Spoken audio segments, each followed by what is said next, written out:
Hi folks, Canadian Prepper here. This is a red alert video. Pardon the subpar audio quality today. We're doing this on the fly and this information is way too important to withhold just because I forgot my microphone. There are three possible explanations for why the media is so obsessed and fixated on these unidentified flying objects over the North American continent. Why has every single headline story on all of the legacy media conglomerates throughout the past week been about this particular issue? Well, I think this is probably the reason why. The thing I think is most plausible, most obvious to me, least obvious to many, is that we are in fact increasing the DEFCON level. We're putting NORAD at a higher state of combat readiness, while masquerading that it's all about balloons and UFOs and flying saucers and whatever else they're trying to make allusions to get the population mystified about exactly what is going on. And that is the fact that we are in a hot war with the Russians and an escalating Cold War with the Chinese and the North Koreans and the Iranians, okay? And the reason why I think that they are being so discreet and covert about the signaling here is because, of course, were they to come out and say, hey, we're increasing the DEFCON level because we're going to nuclear war with the Russians, of course, the population would be spooked. There'd be a stock market implosion. There would be bank runs. We would deplete the gasoline reservoirs. The shelves would be stripped bare. And they don't want to disturb an economy which is already incredibly disturbed and teetering on the absolute brink of collapse. And guys, that is absolutely no understatement if you are paying attention. So I actually do believe that we are increasing the state of combat readiness under the guise of chasing these ghosts in the sky. Understand that if they can identify something, or I should say, if they are shooting things down, they know what they're shooting down. I mean, if they're even shooting stuff down. If they are saying that they're shooting stuff down, don't you think they would know exactly what they were shooting down before they took it down, and they're not just trigger happy shooting down anything that doesn't have a transponder or isn't certified to be up in the air? I mean, that on its face tells you that this is likely BS and that this is just their way of getting NORAD prepared to follow the protocols. And they don't want to spook the population, so not to interfere with any sort of logistical chain of command that has to be enacted for continuity of government should the worst actually come about. Unfortunately, that's what I think this is. I legit think that in light of the Nord Stream revelations with respect to the Seymour Hersh article being released, that whether you believe it or not, the Russians now believe it, that this was a blatant declaration of war. Okay, this is hybrid warfare. You don't blow up a $20 billion piece of critical infrastructure without that having direct consequences. It's one thing to be party to the conflict in Ukraine and having our tentacles run as deep as we do there and deeper every day, guys. But now they have an excuse to activate DEFCON, and everybody's oblivious. Everybody's just stupefied, looking up in the sky. What is that? You know, it's like Dawn of the Dead, or not Dawn of the Dead. It was the movie Day of the Dead. One of the tricks that they used to keep the zombies controlled while they went in to scavenge and loot a place was they'd get one guy to just shoot off a bunch of fireworks, so all the zombies just sat there looking up in the sky stupefied while they would go in and, you know, clean off the shelves. And I think that's kind of what is going on right now. They're creating a bit of a diversion so that they can discreetly escalate the DEFCON level. Now, if this was not the case, if it's the case that all these things are penetrating our airspace and we're only now realizing it, that shows that we are wholly incompetent at defending our airspace, and all of this Top Gun, Hollywood, American exceptionalism business where we think we're the most powerful military in the world and we're impenetrable, we're impregnable, as Mike Tyson would say. It's all BS, and we are in fact far more vulnerable than a lot of people understand. It's not just, oh, anything that comes into our giant airspace that we see it right away. It could in fact be that maybe we got caught slipping And this brings me to explanation number 2. Explanation number 2, which in some people's minds is the most plausible, not mine. I think we're at a higher DEFCON level.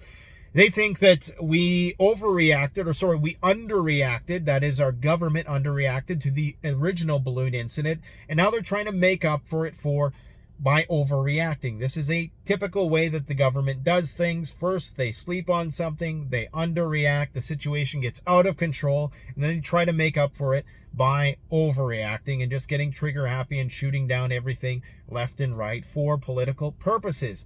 That may well be the case.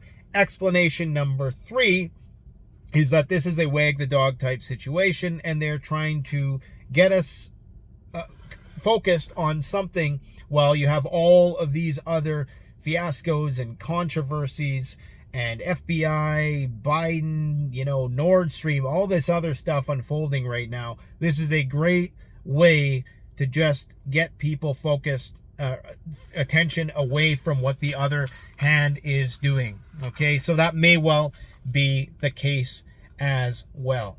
But for me, the proof that this is definitely a misdirection or a distraction, a diversion, whether it is just to cover up for some other controversy or for DEFCON, it's the fact that they're not being explicit. There is no good reason why they couldn't tell you what they shot down, because they would know what they shot down before they shot it down. They would not just shoot things down without knowing what they were first. So this idea that they're mystifying it and they're making these illusions, it wasn't UFOs, and even the Canadian Defense Minister, who I should add has zero military experience and probably has us as the laughing stock of the G20 countries. And depending on some of the G20 countries, that's a hard thing to do. Okay, so anyways, she comes out and she's grinning and she's kind of giggling about this, and it all just seems like it's clear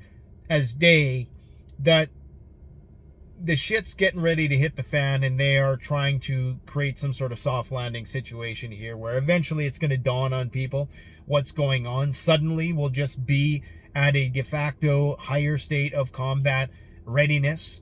And don't think that China and Russia are not going to notice exactly what we are doing, and this in itself is going to increase the risk of a nuclear accident, because they're going to interpret all this theatrics over here as cover for my first explanation, to ratchet up the DEFCON level without maybe provoking them, or without the intention of provoking them or our own population. Because on the one hand, our governments have to contend with provoking the Russians and the Chinese, because if we do something that's going to make it obvious that our nuclear posture has changed, then that is going to put them on a hair trigger, and it's also going to create panic in the population. So that's exactly what they don't want to do.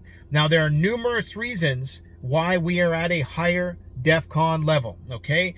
And I've went through, there's countless more reasons that I'm going to list off today, but these are the ones that are most notable. Obviously, we're in a hot war with the Russians. They're making some pretty significant advances. I'm not going to get into all the minutia of what is exactly going on the battlefield, but the short of it is they are about to break through a fairly significant Ukrainian front line. And once they do so, the whole thing could start to collapse rather rapidly, although depending on which military analysts you talk to, they'll tell you otherwise. That is one reason. Obviously, we're in a hot war with the Russians. The United States last year changed its nuclear doctrine to allow for a first strike. They actually changed the wording in the doctrine. Russia has mulled changing their nuclear doctrine as well, even though, guys, I've said many times before that I think these nuclear doctrines are just for public consumption. They're going to do what they're going to do in the interest of their governments and their people. We also lack compliance with the nuclear treaty, and I'm talking about both the United States and Russia. The one treaty that remains hasn't really been upheld for the past year in light of what's going on. There has been a rapid stockpiling of acute radiation sickness, medications, and potassium iodide. We're hearing warnings. We're seeing commercials, what you call it, like advertising billboards about what to do in case of radiological events in major cities across the United States. We have Moscow doing bunker inventories, top-down directives for getting their bunkers refurbished and prepared for nuclear war, as well as installing air defense in their major capital cities. We have the attack on the Russian nuclear triad that happened last year at Engels Air Base. We have ongoing cyber attack issues that are happening around the world. We have Russia, of course, testing and deploying 6 of their new nuclear missile delivery platforms. We have the North Korean large nuclear arsenal that was just put on display. Of course, we have South Korean and American joint nuclear exercises. We have the increasing tension between China and Taiwan. We just have a media focus on nuclear issues as of late. We have increased nuclear rhetoric, red lines. We have the breakdown of the Iranian nuclear deal. We have nuclear dirty bomb fears, and the list goes on and on and on with respect to the reasons why the DEFCON level should be certainly higher than 5, likely at somewhere between 3 and 2. For all we know, it's at level 1 because it is classified information and we are going to be the last to know. They absolutely are not going to tell the public if the bombs are inbound. I do not believe that there really is. You could say that, okay, maybe you're going to give people a half an hour to evacuate the cities. Maybe. I'm sure that the beans are going to get spilled at some point. Now, there have been people, channels, who have claimed that they have talked to people within the military who indeed can corroborate the assertion that we are, in fact, at a higher DEFCON level. Take it with a grain of salt. But I think the proof is in the pudding. What do you see happening right now? You see a bunch of birds up in the sky. You see NORAD mobilizing. Well, the world is on the brink of having a direct conflict. You have all the economic stuff going on. You have the shit hitting the fan in Ukraine. You have the tension ratcheting up between the Chinese and the Americans. It appears very obvious that at this point in time, or at least, isn't it coincidental? Isn't it just a convenient coincidence that suddenly we have to activate NORAD because a bunch of balloons in the sky? I mean, come on, guys. Let me know what you think about this in the comment section below. Thanks for watching. Don't forget to like, comment, subscribe. Stay ready, stay prepared, but do not wait for it to be made official because by that time it's probably going to be too late. Thanks for watching, guys. Canadian Prepper out.